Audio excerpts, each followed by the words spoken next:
Wow, I just started the episode with a wow, because just wow. And I know you could be listening to this for the first time being like, what the hell are we wowing? Here's what we're wowing. I'm celebrating almost 2 weeks without any medication of my ADHD stimulants, no Vyvanse, no Adderall, nothing. And you might be tuning in for the first time and you might be like, okay, that's cool, but tell me more. Well, I definitely would suggest you going back to the last episode because I talk all about it, but I have been on ADHD stimulants, a high dose between Vyvanse and Adderall since I was 7 years old. I'm 35. I know. I take really good care of my skin. No, but seriously, 35 years old, 7 years old, basically my entire life. And for context, my mom got sick when I was 8 and she died when I was 13. And so there was no space between me understanding my brain, healing my grief, just wrapping my head around the fact that my mom was not here anymore, and then also just understanding what this medicine would do to me, did to me, because my brain was still developing, my heart was broken, and I was a child. And today, I'm fully off it. And I don't know that I've ever truly been so proud of myself. I have walked away from weed. I have walked away from my relationship. I have left Michigan. I traveled across the country. I started a podcast. I started a business. I changed my whole life in 1.5 years and have helped thousands of other people change their lives. And I will tell you right now, this is my biggest accomplishment because this is everything. You know, I've walked through a lot of doors and then there was always a door that was shut. And this was the door that was shut because I didn't know that I could use the keys that I always had because I didn't believe that I could function without it. When you believe you can't live without something, you don't want to live without it. When you're told that you can't function without something, you believe that if you don't have that thing, you will not be able to function.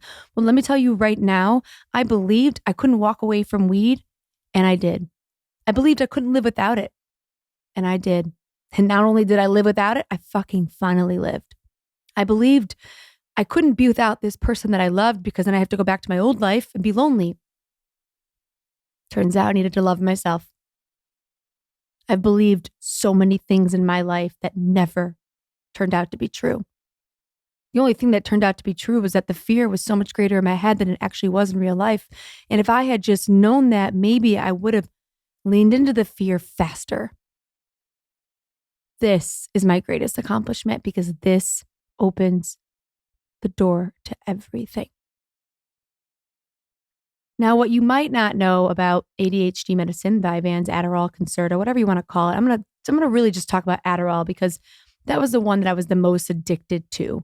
I was on Vyvanse my whole life as well, but they're very similar. But just for context, Adderall was the one that I felt the most addicted to. It makes sense, right? It's an amphetamine. Meth is an amphetamine.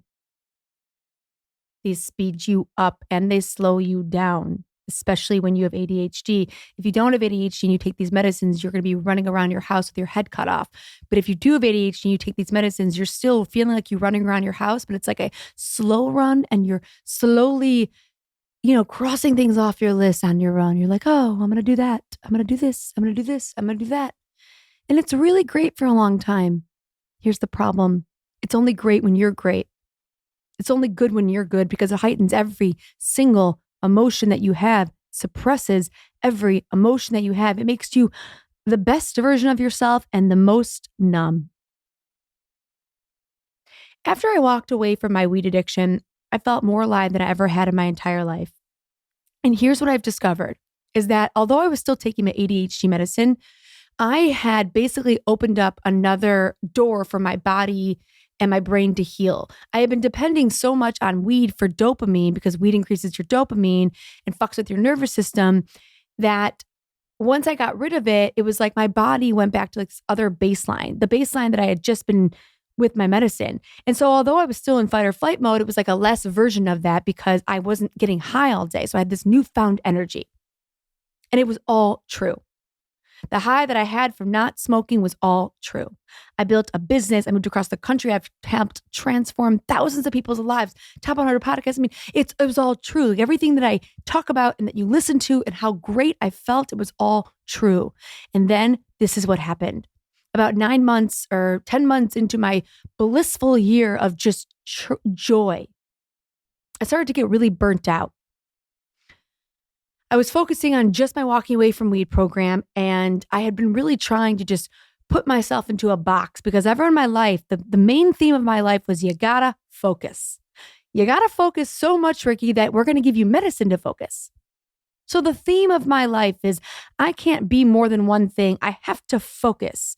If I am focused, no matter what, if I work hard and I'm focused, I will make money and be successful. And it worked. I focused just on walking away from weed. That was the problem. I have a neurodivergent brain. We don't like to just focus on one thing. We don't like to focus at all. Actually, that's not true. We like to focus on things that make us excited. And I was getting so much dopamine from all of the TikTok videos and the comments and the likes and making sales and impacting lives and, teaching. And I loved it all, right? But it was all this like big dopamine hit. And so it was hard for me to recognize why I was doing it. What was making me feel good versus like this big dopamine hit. And I just kept staying focused because that's what I was told to do. And I was finding a lot of success with being focused. Well, then I got real burnt out. Makes sense. I have a brain that likes to do a variety of things. I've got a lot of different talents.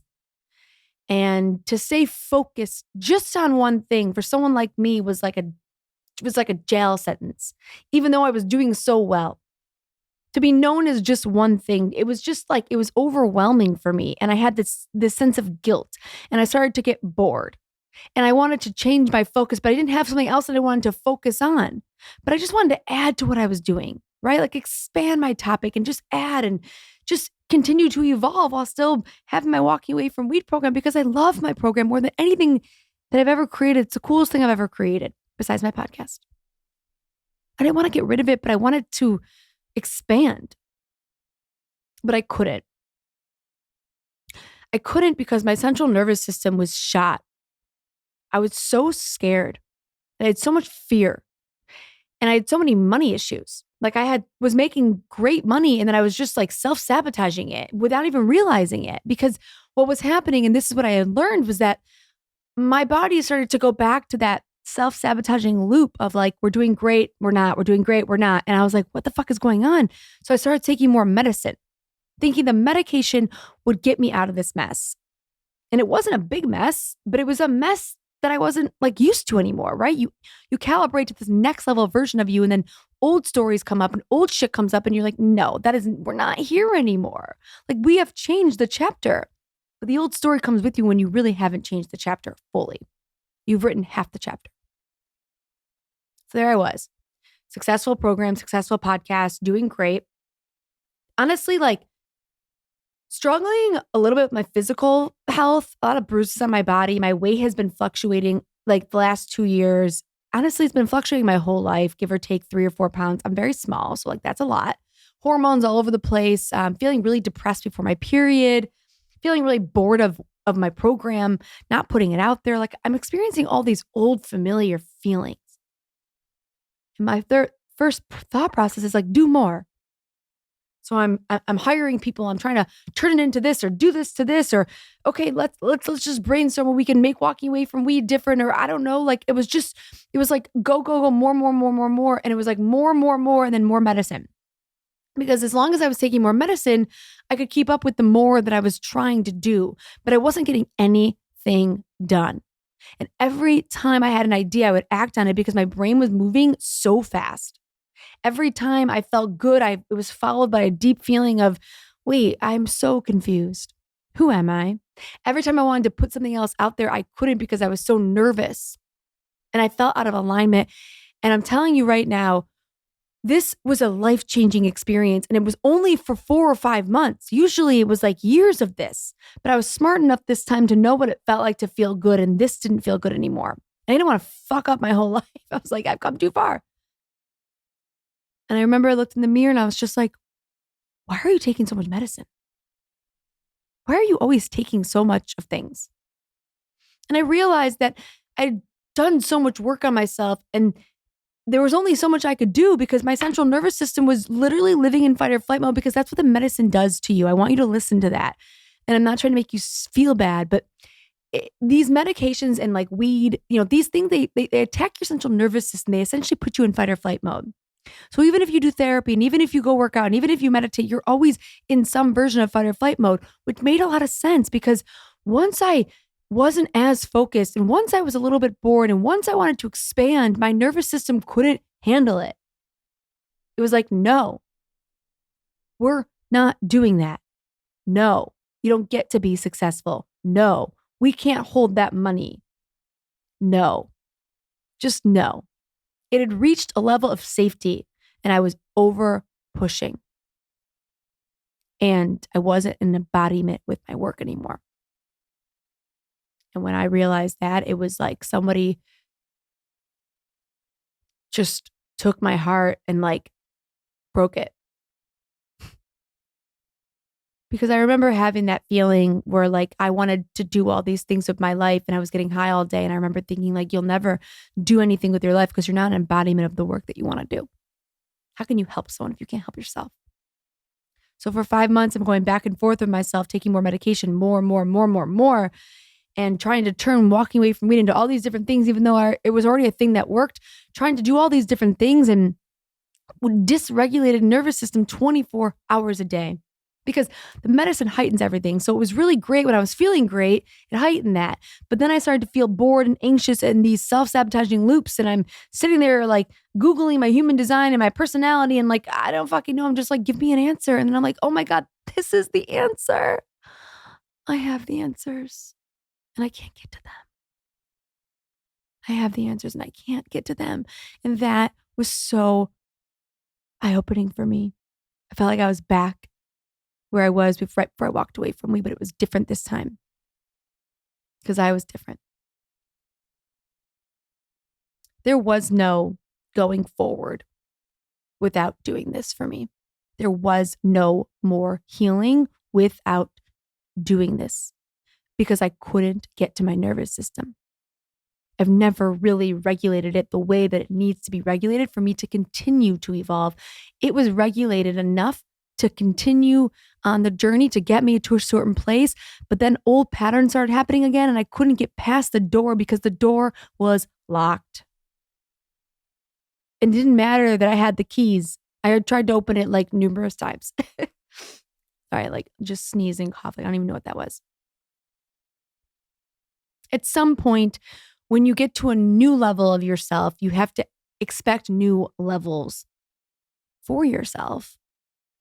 Like it didn't, it didn't matter anymore. It was like, Ricky, who gives a shit? You can't do anything anymore until you do this. And so I look back now and I'm like, wow, I'm so grateful I sabotaged a little bit because if I hadn't been in that 4 to 5 month like rut, I would never be without my medicine right now because it forced me to look within myself because old shit started coming up again.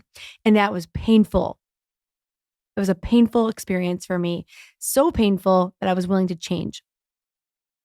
I knew therapy wasn't going to do it. I knew working out wasn't going to do it. I was already dancing and moving. I knew eating better wasn't going to do it. It was like, what's the one thing in your life you've never taken away? The same question I asked myself when I walked away from weed and I was like, oh, okay, my medicine, I'm out. And it wasn't just like I woke up one day and was out. If you've been following my journey, you know this has taken a couple months for me. Now I'm free. I'm not just free from medication. I'm free from self-sabotaging loops because now I get to fully heal them. And if it wasn't for walking away from weed in that year and a half or that year of bliss, and if it wasn't for that 4 or 5 months of like, what the fuck is going on? I wouldn't be here today. I wouldn't have taken this next journey. I have a therapist and we're communicating a lot about how I'm supposed to have variety in my life and how my whole life I've sort of been told to tame it down or to focus. And now I get to be free. I get to regulate my nervous system. I get to be the business coach that I want to be, and the consultant that I want to be, and the speaker and the podcaster and walking away from weed and the life strategist and whatever I want to be. I can actually lean into all these parts of me now because now I can feel safe becoming them because now I am safe. And I meditate every day now. And I sit there and I tell myself, like, we make $1 million with the love of our life impacting the world. And I feel what that feels like. And I'm not scared of it anymore. My body's not scared of it anymore. And we breathe into who we are. And we say to ourselves, you are beautiful. Who you are is perfect. That rambunctious, spunky, creative, communicative, expressive, fun, messy little girl is so beautiful. I literally have my hand on my heart right now because I've never felt more proud of myself ever. Like ever.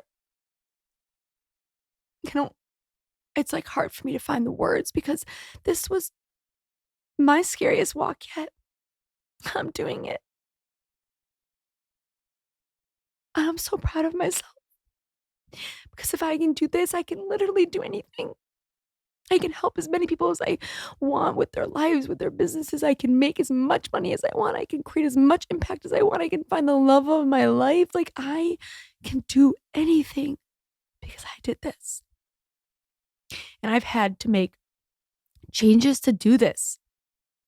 I have a strict morning routine now. No negotiable, non-negotiable. Wake up in the morning, I turn my alarm off if I set one, and I don't look at my phone for 3 to 4 hours.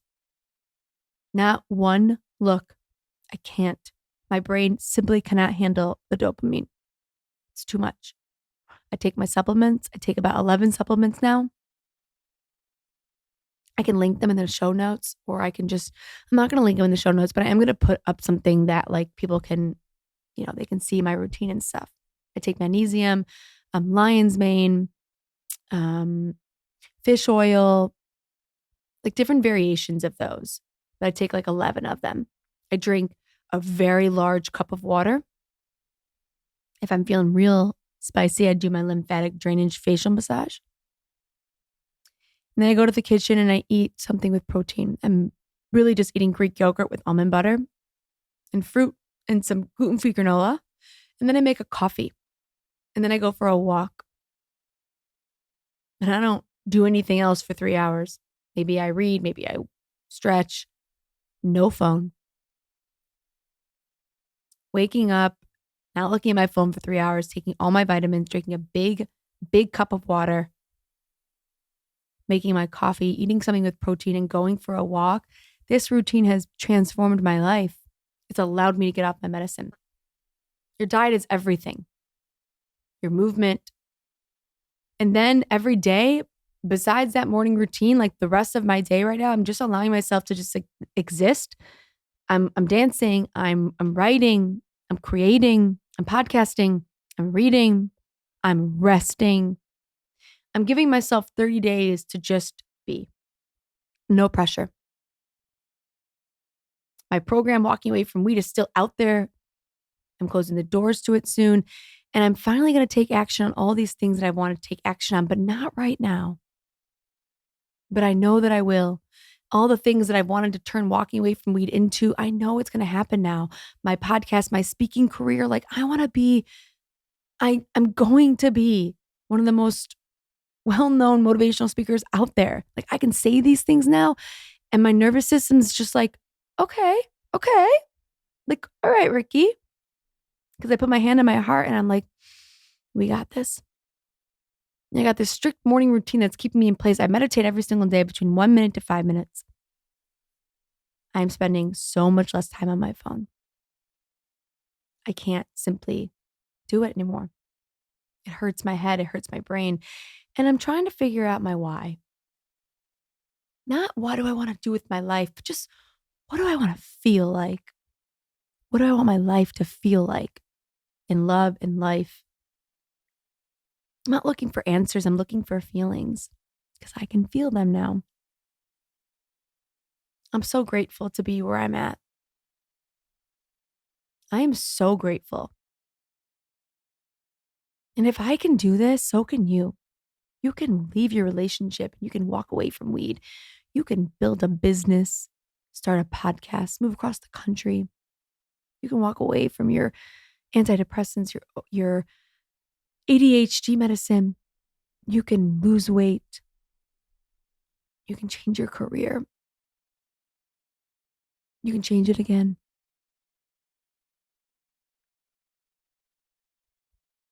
It literally brings me to tears to think about how strong I am. Because it's not me. I'm not thinking about me, Ricky, 35 years old. I'm thinking about Ricky, 7 years old, who was put on medication and then watched her mom die the next 5 years. Like, I already had a piece of me taken away just by being medicated. And then the biggest part of me was taken away. And I spent so many years trying to self-medicate myself, to find these two pieces. One that was taken away. I didn't even realize they were taking it away by medicating me. And then this one that I had no control over, that I would never get back. And now I have me back because I stopped looking for my mom to come back because she's with me always. Always. And now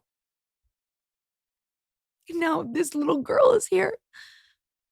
And I am just as energetic and alive as I remember myself. Is it challenging at times to focus? I don't know, a little bit. Not like crazy amounts though. Do I think I have to rest more? Am I a little more restless sometimes? But it will even out. It doesn't fucking matter. Because I refuse to let anything have control over me ever again besides me. We are just getting started. This is chapter 2 for those that are like, what? I haven't even read chapter 1. You need to catch up immediately. I have so many great things coming and I don't even know what they are. I just know that they're coming. I just know it. New versions of the program, new versions of me. I know it. I know it. I feel it in my bones. I don't know why I'm crying. I'm such a baby. I'm just alive again. I was alive before, but a part of me wasn't. I'm fucking alive now. And I'm the healthiest I've ever been, even though my gut's all fucked up and my weight's just not where I want it to be. And I'm having all these stomach issues. It doesn't fucking matter because they will all get worked out. Everything I do now is for me, is for the future of my life. I'm so grateful that you're here. I'm so grateful for this podcast. I'm so grateful that I have this space to just be myself. And thank you for allowing me to change, for being on the journey, for allowing me to be in weird spaces, for just letting me be myself.